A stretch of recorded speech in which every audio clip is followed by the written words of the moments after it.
یہ میرے ہاتھ میں مفردات القرآن ہے، امام راغب اصفہانی رحمۃ اللہ علیہ کی، اس کے صفحہ نمبر 225 کے اوپر وہ کہتے ہیں التحریف، تعریف الشیء کے معنی کسی چیز کو ایک جانب مائل کر دینا، کسی چیز کو ایک جانب مائل کر دینا، جیسے تحریف القلم ہے، یعنی قلم کو ٹیڑھا خط لگانا، ٹیڑھا کر کے قلم کو لکھنا، اور تحریف الکلام کے معنی ہے کلام کو اس کے موقع و محل سے پھیر دینا کہ اس میں دو احتمال پیدا ہو جائیں، اس کے اصل معنی مفہوم سے اس کو ہٹا دینا تاکہ اس کے معنوں میں فرق آ جائے۔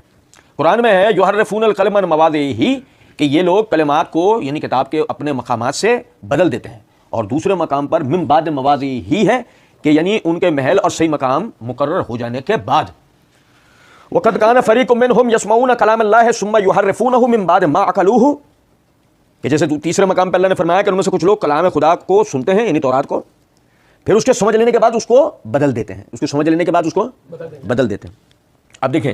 اس تعریف کا مقصد کیا ہے؟ اس تعریف کا مقصد یہ ہے کہ تحریف الکلام کا مطلب ہوتا ہے کلام کو اس کے معنی مفہوم سے بدل دینا، کہ عبارت اس طرح بدلے کہ اس کا حقیقی جو معنی تھا نا وہ ختم ہو جائے، عبارت اس طرح بدلے کہ اس کا حقیقی معنی ختم ہو جائے اور دوسرا معنی اس کی جگہ لے۔ صحیح، اچھا اسی طریقے سے آپ دیکھیے گا یہ مفردات القرآن کے صفحہ نمبر 1044 1045 پہ النسخ نون سین خ، النسخ اس کے اصل معنی ایک چیز کو زائل کر کے دوسری کو اس کی جگہ پر لانے کے ہیں، جیسے دھوپ کی جگہ سائے کو، اور سائے کا دھوپ کو زائل کر کے اس کی جگہ لے لینا، جوانی کے بعد بڑھاپے کا آنا، یا اسی طرح دیگر مثالیں۔ پھر کبھی اس سے صرف ازالے کا معنی مراد ہوتے ہیں، جیسے فرمایا فَيَنْفَخَ اللَّهُ مَا يُلْقِي الشَّيْطَانُ، تو جو وسوسہ شیطان ڈالتا ہے اللہ اس کو دور کر دیتا ہے، یا نسخ بمعنی زائل کرنے کا آیا۔ اور کبھی صرف اسبات کے معنی میں استعمال ہوتا ہے، کبھی اس سے معنی دونوں معنی مفہوم حاصل ہوتے ہیں۔ لہذا نسخ الکتاب یعنی کتاب اللہ کے منسوخ ہونے سے ایک حکم کو زائل کر کے پھر اس کی بجائے دوسرا حکم نازل کرنا مراد ہوتا ہے، ایک حکم ختم کیا اس کی جگہ دوسرا حکم۔ اور آیت کریمہ ما ننسخ من آیت او ننسیہا ناتی بخیر منہا او مثلہا، اس آیت میں اللہ فرماتے ہیں ہم جس آیت کو منسوخ کر دیتے ہیں یا اسے فراموش کر دیتے ہیں تو اس سے بہتر یا ویسی اور آیت نازل کر دیتے ہیں۔ نہیں سمجھے ہو کچھ بات؟ تب دو جملوں میں لب لباب یہ ہے، نسخ اللہ کی طرف سے ہوتا ہے، منسوخ کا مسئلہ اللہ کی طرف سے ہوتا ہے، اور تحریف الکلام یعنی محرف کا مسئلہ ہوتا ہے مخلوق کی طرف سے۔ نسخ کا تعلق مخلوق سے تھوڑی سی باریک بات ہے یہ، اگر ہم اس کو سمجھ لیں گے تو یہ زندگی بھر ہمیں کام آئے گی انشاءاللہ۔ نسخ کا تعلق خالق سے ہے، تحریف کا تعلق مخلوق سے ہے۔ نسخ والی آیات کو یا احکامات کو اگر کوئی آدمی تحریف کی دلیل کے طور پہ پیش کر رہا ہو، اس سے بڑا کوئی جنگلی جاہل ہو سکتا ہے؟ نسخ کی یعنی کہ آیت حدیث کو، منسوخیت کی آیت حدیث کو اگر کوئی تحریف کی دلیل کے طور پہ پیش کر رہا ہے تو اندازہ کریں گے اس سے بڑا جاہل کون ہوگا جس کو یہ نہیں پتا کہ تحریف میں اور تنسیخ کے اندر کتنا فرق ہے۔ ذات والا چیپٹر اس میں الفاظ سیدہ عائشہ کہتی ہیں نبی صلی اللہ علیہ وسلم کی وفات تک ہم لوگ قرآن میں یہ آیات پڑھا کرتے تھے کہ جو دودھ سے رشتہ حرام ہوتا ہے، ہم قرآن میں یہ آیات پڑھا کرتے تھے کہ جو دودھ سے رشتہ حرام ہوتا ہے یعنی نسب حرام ہوتا ہے، رضاعت کا رشتہ اسٹیبلش ہوتا ہے، یہ ایک یا دو دفعہ کی صورت کا دودھ پینے سے بچہ وہ بھائی نہیں اس کی اولاد کا بن جاتا بلکہ کم از کم 5 دفعہ۔ تو یہ بتائیں قرآن میں کہاں آیت لکھی ہوئی ہے کہ نبی صلی اللہ علیہ وسلم کی وفات تک اگر آیت موجود تھی تو؟ اب مسئلہ تو سارا یہ ہے کہ اس کا تعلق احکام سے ہے، اور احکام میں سب سے پہلے ناسخ و منسوخ کو دخل ہوتا ہے۔ اگلی حدیث جو ہے اس کے اندر الفاظ یہ ہیں کہ حضرت عائشہ فرماتی ہیں نزل فی القرآن 10 رضاعات معلومات ثم نزل ایضا 5 معلومات، کہ پہلے 10 مرتبہ چسکی لینے پر حرمت کا حکم نازل ہوا تھا، اور ساتھ ہی پھر 5 مرتبہ چسکی لینے پر، دودھ پینے پر یعنی کہ حرمت کا حکم نازل ہوا۔ تو اس کا مطلب یہ ہے کہ حضرت عائشہ رضی اللہ تعالیٰ نے خود ناسخ و منسوخ کی طرف توجہ دلا رہی ہے نہیں۔ 3492 عبداللہ بن ابی بکر باواسطہ امرہ باواسطہ عائشہ صدیقہ رضی اللہ تعالیٰ عنہا ان الفاظ کو بیان کرتے ہیں کہ ان الفاظ کو وہی فیما یقرأ من القرآن، اور نہیں سمجھے کہ ہم اس کو قرآن میں سے پڑھتے تھے، ہم اسے قرآن میں پڑھتے تھے۔ اچھا اب دیکھیے ذرا بات کو، یہ میرے ہاتھ میں مسند المستخرج امام ابو نعیم اصبہانی رحمۃ اللہ علیہ کی، یہ صحیح مسلم پر استخراج ہے، صحیح مسلم کی احادیث کی تخریج قدیم، اس کی جلد نمبر 4 کا صفحہ نمبر 125 پر امام ابو نعیم اصبہانی رحمۃ اللہ علیہ باب قائم کرتے ہیں باب لا یحرم الا 5 رضاعات او 10، اس بات کے بیان میں کہ حرمت ثابت نہیں ہوتی سوائے اس کے کہ 5 مرتبہ رضاعت ہے یا 10 مرتبہ۔ اس کے تحت حدیث نمبر 3398 لے کے آئے، سنو ذرا بات کو، وہی کہ عبداللہ بن ابی بکر یعنی مالک باواسطہ عبداللہ بن ابی بکر باواسطہ امرہ باواسطہ عائشہ روایت کو بیان کرتے ہیں کہ سنو ذرا بات کو، الفاظوں پہ غور کر لو جو میں آپ کو توجہ دلا رہا ہوں، کہ فیما انزل اللہ من القرآن 10 رضاعات معلومات یحرمنا ثم نسخنا ب5، نازل ہوئی تھی قرآن کے اندر آیت 10 مرتبہ رضاعت کی، ٹھیک ہے, جو حرمت ثابت کرتی تھی. سما, او یار سنو ذرا بات کو, سما نسخنا, پھر کیا ہوا ہے؟ یہ صحیح مسلم کے اصل متن جو امام نووی رحمۃ اللہ نے درج کیا اس میں بھی الفاظ ہیں, اس کے استخراج کے اندر بھی الفاظ ہیں. سما نسخنا, پھر وہ منسوخ ہوا, ٹھیک ہے, اور ہم اس کو پڑھتے رہے, یعنی کہ نبی صلی اللہ علیہ وسلم کی وفات تک ہم اس کو پڑھتے رہے قرآن میں, نبی صلی اللہ علیہ وسلم کی وفات تک. یعنی یہ مسئلہ تحریف کا نہیں ہے, یہ مسئلہ تنسیخ کا ہے, منسوخیت کا مسئلہ ہے. اچھا, پھر عبداللہ بن ابی بکر اس کو بیان کرتے ہیں باواسطہ امرا. اور ذرا دیکھو جو نیچے روایت ہے 3493, یحییٰ بن سعید باواسطہ امرا, یعنی ان کے کلاس فیلو یحییٰ بن سعید باواسطہ امرا اس روایت کو بیان کرتے ہیں. اس میں الفاظ ہیں نزل فی القرآن عشر رضعات معلومات ثم نزل ایضا خمس معلومات, کہ جس طرح 10 مرتبہ رضعات کی آیت قرآن میں اتری اسی طریقے سے 5 مرتبہ کی بھی اتری. اب سنو ذرا بات کو, پھر استخراج میں 3400 نمبر کے تحت اسی باب اسی جلد اسی صفحے کے اوپر اسی باب کے تحت 3400 نمبر حدیث میں یحییٰ بن سعید باواسطہ امرا باواسطہ عائشہ اس روایت کو بیان کرتے ہیں, اور آگے لکھا ہے وکانت تفتی بذالک, وکانت تفتی بذالک, اور حضرت عائشہ اسی پہ فتویٰ دیا کرتی تھیں. اور حضرت عائشہ اسی پہ فتویٰ, اور یار سمجھے ہی نہیں ہم بات کو. اگر حضرت عائشہ رضی اللہ تعالیٰ نے فتویٰ یہ 5 مرتبہ پہ دیتی ہیں اور آیت قرآن کے اندر موجود ہے, تو حضرت عائشہ 5 مرتبہ پہ فتویٰ دے ہی کیسے سکتی ہیں؟ ہم سمجھے نہیں یہ بات کو. اگر آیت قرآن کے اندر نازل ہوئی ہے, منسوخ نہیں ہوئی ہے, بھلے تحریف ہو جائے, بھلے رد و بدل ہو جائے, اور یار میری بات سنو ذرا, حضرت عائشہ اگر 5 مرتبہ پہ فتویٰ دیتی ہیں تو اس کا مطلب کیا ہوا کہ حکم تو باقی ہوگا نا, حضرت عائشہ کی نظروں میں تو ہوگا. وہ تو مثال اگر یہ حضرت عائشہ کے الفاظ ہیں, وہی فیما یقرأ من القرآن, ہم اسے قرآن میں پڑھتے تھے, اگر یہ حضرت عائشہ کے الفاظ ہیں تو حضرت عائشہ کا فتویٰ اس کے خلاف کیوں ہے؟ یہ حضرت عائشہ کے الفاظ نہیں ہیں. ایک تحقیق آپ کو نقطہ دے رہا ہوں, یہ الفاظ عبداللہ بن ابی بکر کے ہیں, لیکن ہم کہتے ہیں کہ الفاظ حضرت عائشہ کے ہی صحیح. اگر انہوں نے فتویٰ اپنے بیان کردہ الفاظ کے خلاف دے دیا تو یہ ثابت کرتا ہے کہ اس کے اندر یعنی ناسخ و منسوخ کا مسئلہ ہے, تحریف کا نہیں, کیونکہ بھلے تحریف ہو جاتی ہے حضرت عائشہ ایک بات سے پیچھے ہٹ سکتی تھی, سوال ہی نہیں پیدا ہوتا. سنو یہ میرے آپ نے سنو کبرا امام نسائی کی جلد نمبر 3 کا صفحہ نمبر 298 پہ القدر کتاب النکاح ہے. کتاب النکاح میں باب قائم کیا ہے, القدر الذی یحرم من الرضاعات, وہ پیمانہ کہ جس پر حرمت رضاعت ثابت ہوگی. وذکر اختلاف الفاظ الناقلین للخبر فی ذلک عن عائشہ, اور ہم ذکر کریں گے اس باب کے تحت ناقلین سے کہ جنہوں نے حضرت عائشہ سے اس روایت کو بیان کرنے میں الفاظوں کا اختلاف کیا ہے. یہ الفاظ حضرت عائشہ کے, اور یار سمجھے ہی نہیں, یہ الفاظ حضرت عائشہ کے نہیں ہیں. تو یہ کہنا کہ جی وفات تک حضرت عائشہ پڑھتی رہی, نہیں, عبداللہ بن ابی بکر کے یہ الفاظ ہیں. اور نہیں ہو تو ہم نے تو کہا نا کہ یہ سوال تو آپ کی گردن کے اوپر ہے, حضرت عائشہ نے اس کے خلاف فتویٰ کیسے دے دیا. اور پھر دیکھیں یہ میرے آپ نے سنن ابن ماجہ ہے, سنن ابن ماجہ کے اندر کتاب النکاح ہے, امام ابن ماجہ نے باب قائم کیا ہے, باب لا تحرم المسۃ ولا مستان,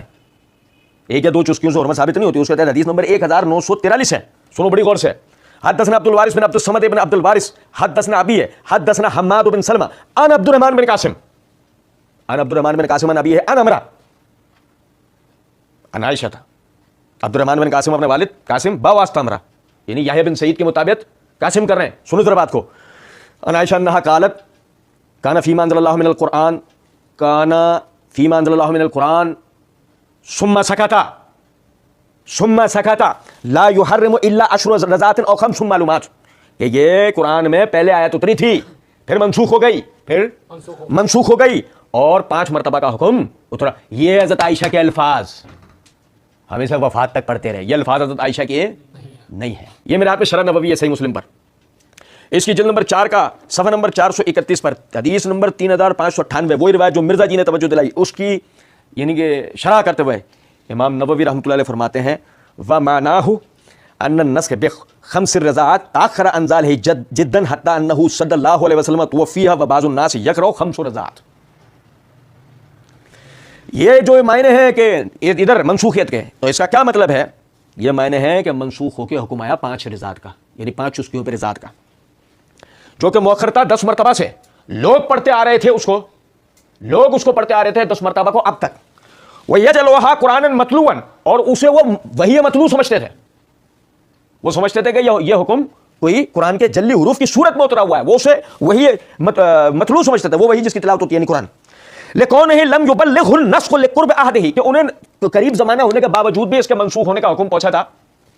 فَلَمَّا بَلَغَهُمُ النَّسْخُ بَعْدَ ذَلِكَ رَجَعُوا عَنْ ذَلِكَ, جب انہیں منسوخیت کا حکم پہنچ گیا تو انہوں نے اپنے موقف سے رجوع, آیت موجود ہے تو موقف سے رجوع کو ہونے کی کوئی تخ بنتی ہے. اور سنو ذرا بات کو, واجمع علی ان ھذا لا یتلی, اور اس پر اجماع ہے کہ یہ کوئی حکم تلاوت والا نہیں ہے, یہ کوئی حکم تلاوت والا نہیں ہے. تو جب تلاوت والا نہیں ہے تو قرآن میں کیوں ہوگا؟ جب تلاوت والا نہیں ہے حکم تو قرآن میں کیوں ہوگا؟ ابھی ہم اس پہ بھی بات کریں گے، وہی مطلوب اور غیر مطلوب انشاءاللہ توجہ دلائیں گے۔ حالانکہ اللہ تعالیٰ کے فضل و کرم سے ہم نے معرفت الصحابہ و اہل بیت سیریز میں صحابہ کے باہمی اختلافات میں تحقیق کا طریقہ، اس کے بعد ہم نے بڑی وضاحت کے ساتھ اس بات پہ توجہ دلائی تھی کہ تحقیق کے اصولیات ایک طالب علم کے لیے کس طرح کے ہونے چاہیے، اس میں ہم نے اس کی وضاحت دی تھی اللہ کے فضل سے۔ اچھا جی، پھر ذرا سمجھیے گا بات کو۔ یہ امام نووی رحمۃ اللہ علیہ کا حوالہ میں نے آپ کو دیا، امام بغوی رحمۃ اللہ علیہ ان کی شرح السنہ ہے، اس کی جلد نمبر 5 کا صفحہ نمبر 64 کتاب النکاح ہے، اس کے اندر باب انہوں نے قائم کیا باب ما ثبت بہ حرمت من عدد الرضاعات، اس کے تحت حدیث نمبر 2277 کے اوپر یعنی کہ تشریح کرتے ہوئے وہ فرماتے ہیں وقول عائشہ ام المؤمنین عائشہ رضی اللہ تعالیٰ عنہ کا یہ کہنا فتوفی رسول اللہ صلی اللہ علیہ وسلم وہی فیما یقرأ من فی القرآن، کہ رسول اللہ صلی اللہ علیہ وسلم کی وفات ہو گئی اور ہم اس کو قرآن میں سے پڑھتے تھے۔ اردت بہ قرب عہد النسخ من وفات رسول اللہ صلی اللہ علیہ وسلم حتی کان بعض من لم یبلغ النسخ یقرأ علی رسم الاول، کہ یہ نبی صلی اللہ علیہ وسلم کے وفات کے قریب ترین زمانے کی بات ہے کہ جب کہ ابھی لوگوں کو اس کے منسوخ ہونے کا معاملہ پہنچا نہیں تھا اور وہ اس کو پہلے کی طرح پڑھا کرتے تھے، اس کو پہلے کی طرح پڑھا کرتے تھے۔ لأن النسخ لا يتصور بعد رسول اللہ صلی اللہ علیہ وسلم، کیونکہ یہ طے شدہ بات ہے کہ تصور بھی نہیں ہو سکتا کہ کوئی قرآنی حکم نبی صلی اللہ علیہ وسلم کی وفات کے بعد منسوخ ہو، تصور بھی کیسے ہو سکتا ہے؟ کیونکہ یہ حکم منسوخ ہو گیا تو وہی اترے گی نا، وہی کس پہ اترے گی؟ تو ان کا تو انتقال ہو گیا، تو یہ کہنا کہ یہ تو وفات رسول تک ہم پڑھتے رہے، یہ کیسے ممکن ہے کہ فتویٰ آپ کا اس کے خلاف ہے؟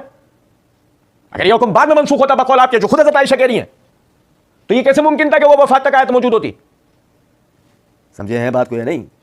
وہ کہتے ہیں کہ یہ تصور ہی نہیں ہو سکتا کہ نبی صلی اللہ علیہ وسلم کی وفات کے بعد کوئی حکم منسوخ ہو۔ وَيُجَوِّزُ بِقَاءِ الْحُكْمِ مَعَ نَسْخِ التِّلَاوَةِ كَالرَّجْمِ فِي الزِّنَا، کہ اس کا حکم بالکل اسی طرح باقی ہے کہ جیسے تلاوت منسوخ ہوئی زانی کو رجم کرنے کے حوالے سے،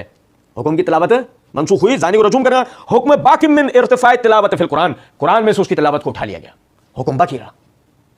زانی کے رجم کرنے کے مسئلے کی تلاوت کو قرآن میں سے اٹھا لیا گیا لیکن حکم باقی رہا۔ بالکل اسی طریقے سے آیت قرآن کے اندر سے یعنی کہ رضاعت حرمت رضاعت کی آیت کو اس کو اٹھا لیا گیا مگر حکم باقی رہا۔ لأن الحکم یثبت بأخبار الآحاد ویجب العمل بہ، کیونکہ یہ بات طے شدہ ہے کہ حکم ثابت ہوتا ہے خبر واحد پر اور اس پر عمل بھی ہوتا ہے۔ اور سنیں ذرا بات کو،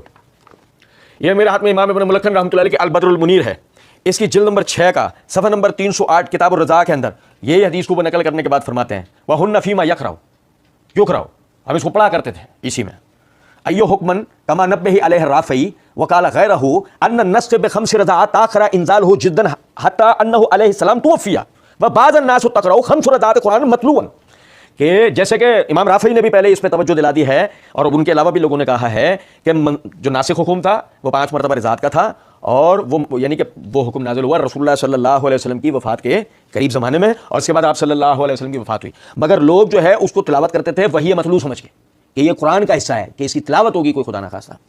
لکونہ لم یبلغ النسخ عہدہ، کہ انہیں اس وقت تک اس کے منسوخ ہونے کا حکم پہنچا نہیں تھا، فلما بلغہم نسخ بعد ذلک رجعوا عن ذلک، جب ان کے پاس اس کے منسوخ ہونے کا حکم پہنچ گیا تو سب نے ہی اس مسئلے سے کہ اس کی کوئی تلاوت ہوگی کوئی قرآن کا حصہ ہے انہوں نے اس سے رجوع کر لیا۔ اور اس کے بعد دیکھیے گا یہ تلخیص الحبیر ہے حافظ ابن حجر رحمۃ اللہ علیہ کی، اس کی جلد نمبر 4 کا صفحہ نمبر 10 کے اوپر وہ یہی حضرت عائشہ رضی اللہ تعالی عنہا والی روایت نقل کر کے امام حافظ ابن حجر رحمۃ اللہ علیہ کہتے ہیں وہ حمل ذالک علی قراءۃ حکمھا، اور باقی رہا اس کا حکم کا یعنی کہ اس کی قرأت باقی نہیں رہی، اس کے جو نا حکم باقی رہا۔ اس کے تحت وہ کہتے ہیں کہ یہ جو الفاظ ہیں کہ ہم اس کو وفات تک پڑھتے تھے، تو اس سے اگر کوئی یہ سمجھے ان تلاوت باقیۃ ولیس کذالک، اگر کوئی سمجھے کہ اس کی تلاوت باقی ہے کہ وہ یہ قرآن کا حصہ ہے تو ایسا نہیں ہے۔ فالمعنی قراءۃ الحکم واجاب غیرہ بان المراد بقولها توفی قارب الوفات، کہ معنی اس کے یہ ہیں کہ اس کے حکم کے اوپر عمل کرنا ہے کہ اس کی تلاوت کا معاملہ نہیں ہے، اور بعض نے کہا ہے کہ یہ وفات کے قریب ترین زمانے کا واقعہ ہے، اور انہ لم یبلغ النسخ من استمر علی التلاوہ، اور یہ وجہ ہے کہ ان کو چونکہ منسوخیت کا حکم نہیں پہنچا تھا اس لیے وہ آخر تک اس کی تلاوت کر رہے تھے۔ اور دیکھیے گا یہ الاتقان فی علوم القرآن جلال الدین سیوطی رحمۃ اللہ علیہ کی کتاب جو کہ انہوں نے یعنی اس قرآنی جو اصولیات و احکامات ہیں اس کے اوپر انہوں نے کتاب لکھی ہے، اس کی جلد نمبر 2 کے صفحہ نمبر 42 کے اوپر وہ کہتے ہیں اصابیہ منسوخ کی قسم بتاتے ہوئے کہتے ہیں اصابیۃ النسخ فی القرآن علی ثلاثۃ اضرب، قرآن میں منسوخیت 3 طرح پر ہے، قرآن میں منسوخیت 3 طرح پر ہے، احدھا ان میں سے پہلی یہ ہے ما نسخ تلاوت ہے و حکم ہی مان، حکم اور تلاوت دونوں ہی منسوخ ہو جائیں، حکم اور تلاوت دونوں ہی منسوخ ہو جائیں۔ قالت عائشہ کان فیما انزل 10 رضاعات معلومات فنسخنا ب5 معلومات فتوفی رسول اللہ صلی اللہ علیہ وسلم وهن مما يقرأ من القرآن، رواہ الشیخان۔ وہ کہتے ہیں کہ جیسے حضرت عائشہ کا یہ کہنا کہ پہلے 10 مرتبہ کی آیت اتری تھی، تلاوت اور حکم 10 مرتبہ کا دونوں ایک ساتھ منسوخ ہوئے ہیں، دونوں ایک ساتھ ہی منسوخ ہوئے ہیں۔ وقت تکلموا فی قول، اور بعض نے کلام کیا ان کے اس قول پہ، فإن مما یقرأ کہ یہ پڑھی جانے والی میں سے تھی، فإن ظاہرہ بقاء التلاوت وليس كذلك، وہ سمجھتے رہے کہ اس سے مراد جو ہے تلاوت کی بقا ہے کہ تلاوت باقی رہی، وليس كذلك، بات ایسے نہیں ہے۔ واجیبوا بان المراد قارب الوفات او ان التلاوت نسخت ايضا ولم يبلغ ذلك كل الناس الا بعد وفات رسول الله صلی اللہ علیہ وسلم فتوفي وبعض الناس يقرؤوها، کہ بعض لوگ اس کی تلاوت یعنی کہ تلاوت منسوخ ہو چکی تھی جیسے ہم نے پہلے بتایا، لیکن لوگوں کو رسول اللہ صلی اللہ علیہ وسلم کی وفات کے بعد تک بھی اس کی تلاوت کے منسوخ ہونے کا حکم نہیں پہنچا تھا۔ یہی وجہ ہے کہ وہ بعد میں بھی اس کی تلاوت کرتے رہے، وہی سمجھتے رہے کہ یہ قرآن کا حصہ ہے۔ بات سمجھ رہے ہیں نہیں؟ کوئی کہے کہ جی یہ جو بات ہے کہ وہی مطلوب وغیر مطلوب، کہ جی تلاوت ہوئی اور حکم باقی حکم، یہ ہم نے پوری بحث جو ہے وہ اللہ کے فضل و کرم سے معرفت الصحابہ والے بحث سیریز میں بتائی تھی، لیکن ایک دفعہ پھر آج آپ کو بتاتے ہیں کہ اللہ تعالیٰ نے وحی کو 2 قسموں میں نازل کیا ہے۔ ایک ہے وحی جس کی تلاوت ہوتی ہے، جس وحی کی تلاوت ہوتی ہے وہ ہے جو آج 2 گتوں کے درمیان ہے، یعنی قرآن حکیم، یہ اللہ کے ان احکامات کا مجموعہ ہے جس کی تلاوت بھی ہوتی ہے، تو اس کو کہا جاتا ہے وحی مطلوع، یعنی وہ وحی جس کی تلاوت ہوتی ہے۔ اور وحی غیر مطلوع وہ ہے کہ جو نبی صلی اللہ علیہ وسلم پر اللہ رب العزت نے احکامات نازل کیے مگر ان کی تلاوت نہیں ہوتی۔ نماز کا حکم نازل کیا، اس کی تلاوت ہوتی ہے۔ نماز کا طریقہ نازل کیا، نماز کا طریقہ فَإِنْ آمَنُوا فَاذْكُرُوا اللَّهَ كَمَا عَلَّمَكُمْ، جب تم حالت امن میں ہو تو تم نماز ایسے پڑھو گے جیسے ہم نے تمہیں پڑھنا سکھایا ہے۔ نماز کا حکم نازل ہوا، اس کی قرأت بھی ہوتی ہے، نماز کا طریقہ بھی نازل ہوا ہے، اللہ نے سکھایا ہے مگر اس کی قرأت نہیں ہوتی، اس پہ صرف عمل ہوتا ہے۔ زنا کا حکم اللہ نے اتارا ہے کہ زانی کو، شادی شدہ زانی کو رجم کر دو، لیکن اس کی تلاوت نہیں ہوتی، اس حکم پہ عمل کرتے ہوئے شادی شدہ زانی کو رجم کر دیا جاتا ہے۔ اب کوئی کہے جی یہ تقسیم کو تمہاری ہے، نہیں یہ تقسیم میری نہیں، یہ الحمدللہ کتاب و سنت سے ثابت شدہ مسئلہ ہے۔ یہ میرا آپ میں صحیح بخاری ہے،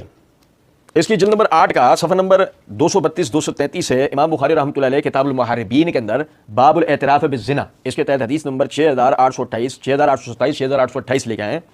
کہ ابو ہریرہ رضی اللہ تعالیٰ عنہ اور زید بن خالد رضی اللہ عنہما وہ بیان کرتے ہیں کہ ہم نبی صلی اللہ علیہ وسلم کے پاس تھے تو ایک صاحب کھڑے ہوئے اور کہا میں آپ کو اللہ کی قسم دیتا ہوں آپ ہمارے درمیان اللہ کی کتاب سے فیصلہ کریں، میں آپ کو اللہ کی قسم دیتا ہوں آپ ہمارے درمیان فیصلہ اللہ کی کتاب سے کریں۔ اس پر اس کا مقابل بھی کھڑا ہوا اور وہ پہلے سے زیادہ سمجھدار تھا، وہ پہلے سے زیادہ سمجھدار تھا، اس نے کہا واقعی آپ ہمارے درمیان کتاب اللہ ہی سے فیصلہ کیجیے اور مجھے بھی گفتگو کی اجازت دیجیے۔ آپ صلی اللہ علیہ وسلم نے فرمایا کہو۔ اس شخص نے کہا کہ میرا بیٹا اس شخص کے ہاں مزدوری کرتا تھا، پھر اس نے اس کی عورت سے زنا کر لیا، میں نے اس کا فدیہ میں اسے 100 بکریاں اور 1 خادم دیا، پھر میں نے بعض علم والوں سے پوچھا تو انہوں نے مجھے بتایا کہ میرے لڑکے پر 100 گھوڑے اور 1 سال شہر بدر ہونے کی حد واجب ہے۔ حضرت صلی اللہ علیہ وسلم نے اس پر فرمایا والذی نفسی بیدیہ لاقضین بینکما بکتاب اللہ، بکتاب اللہ،